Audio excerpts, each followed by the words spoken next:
Hello everyone, welcome back to my YouTube channel. My name is FPL Elmo, and today we're going to be going through my Game 32 team selection. Before we get into that, I'd like to thank you all guys for the continued support on the channel, and really appreciate it.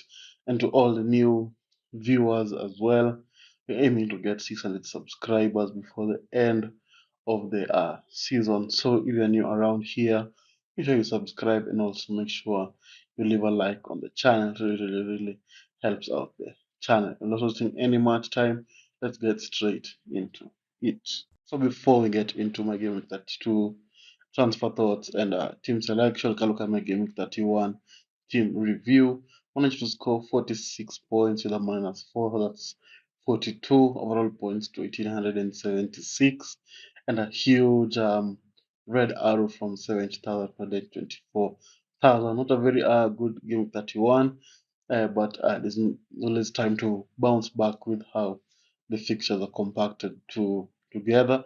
So we have another game week starting later today, depending on what time you're watching the video. So we had Martana in goal.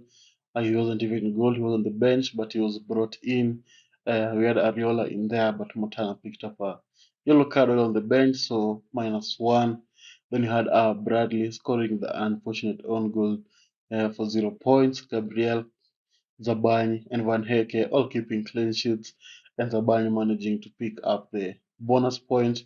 Then had Salah was the captain, 2 points, very disappointing display, subbed off even before the 60th minute, so 2 points for him. Son also a very disappointing display, 2 points. Cole Palmer managing to score a hat trick against Manchester United, 20 points. He's been very unbelievable this this season. Been playing really well. Even forget the penalties, even though the penalties, he just looks like he's playing really well for Chelsea at the moment. I hope that he can continue that form and maybe be a starter for England. We'll have to wait and see for the Euros for that. But he's playing really well. Then you had Solanke and Mateta both blanking, and Haaland was benched. Then the bench, Ariola, who was subbed on for time -1, who's out injured. Saka as well did not play, so Van Hecke came in for him in the team. Then Romero and Gordon also did not play for Newcastle. Tottenham gave 31. Team, not a very good performance, but hopefully game 32 we can be able to bounce back and continue the goal for the top 50k. So now let's look at what game 32 has in store for us. So for game 32, I'm planning on making one transfer. As you saw in the previous part of my team review, I don't have a starting goalkeeper at the moment since both Matt Turner and Ariola are out. Marshana is only on the bench. Ariola is injured for a while, so I think it's time to move on from him and get someone better. But the keeper I can be able to afford at the moment is Ortega. I was looking at Dean Henderson because of the double game week, but he's 0.1 million too expensive, so it won't be possible to get him in. So I'm going to most likely bring in Ortega, but probably don't know when Ederson will be back from injury. But for now, I think I'm able to go with Ortega and hope that when Ederson will come back after when I'm going to be using my wild card be around game 35, 36 there. So I hope that he can be able to play for those the three fixtures or game 32, game 33, because game 34 I'd want a double game with goalkeeper. So that's the transfer I'm thinking of. Yeah, and I hope that Ortega is going to be able to perform once he's in the team. And before we carry on to the next part, I'd like to apologize for the background noise. It's absolutely raining where I'm staying, so it's going to be a little bit noisy, but I hope it will be picked up by the microphone or it will only be picked up from a distance. So now let's look at how I'm going to be lining up for game week 32. So now we can look at my game 32 team selection. I'm going to be lining up.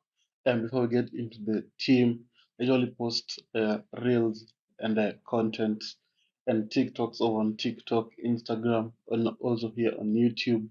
YouTube, I'm going to put annotations somewhere on the screen where you can click in each part to be able to go watch a short video for some of the players you might want to bring into your teams. And if you want to go to my other socials, the links are in the description.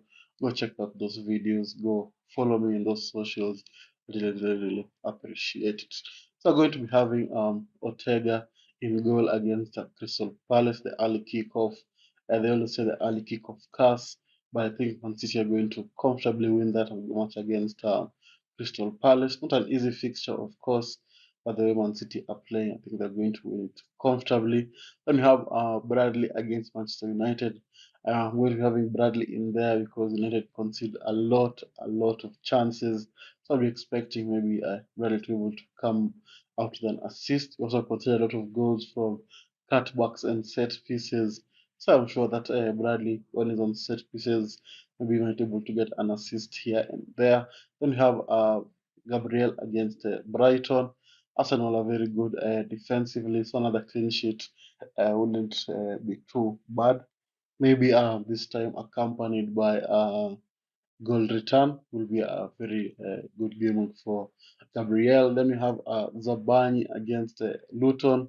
Luton, they don't have a goal in them, but I hope that Bournemouth can be able to resist that and be able to keep a clean sheet against Luton. That's the defense. Looks pretty solid. Now let's look at the midfielders. So for the midfielders, this is how we're going to be lining up. We're going to be having Son in there against Nottingham Forest. Not a good display during the midweek. A very poor display from Spurs in general.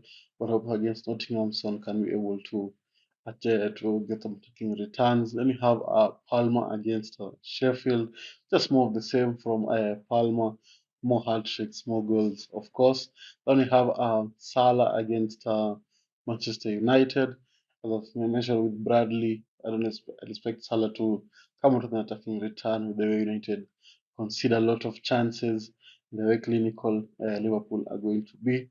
And we're also going to be wanting revenge for the FA Cup.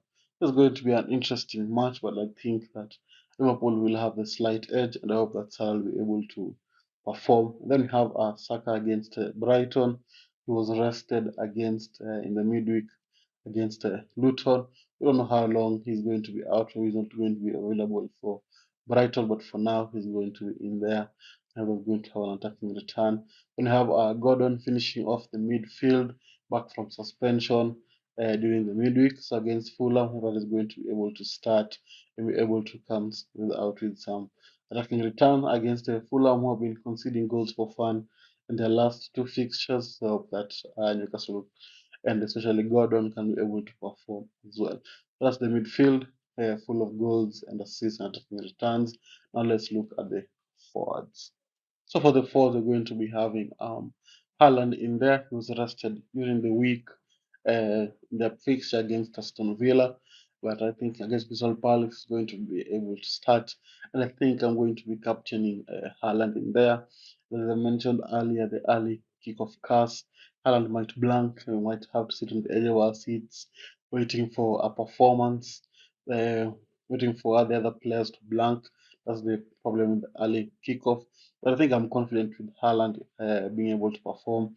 And as I mentioned some videos back, he's like a differential now because many people do not actually own Haaland because they see him having tough fixtures and not being essential. So it's going to be somewhat of an differential captain pick as well. So it's going to be, I hope that he's going to be able to perform. And finishing off the team is going to be Solanke against Luton. Solanke has been a little bit on and off this season, but against Luton, I'd expect at least two attacking returns from a very leaky Luton side. It's going to be an interesting match as well. I hope that Solanke can be able to have some attacking returns. Then to the bench, you're going to be having Matt Turner in there who really doesn't start. Waneke also on the bench because I think Arsenal are just going to be able to score.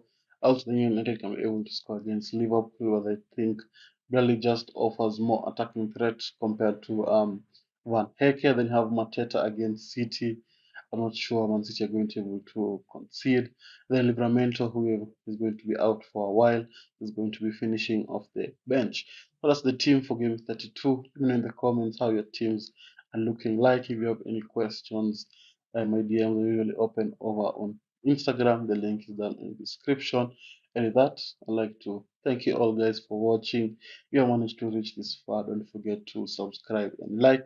And with that, I'd like to thank you all guys for watching, and I'll see you all guys later. Bye bye.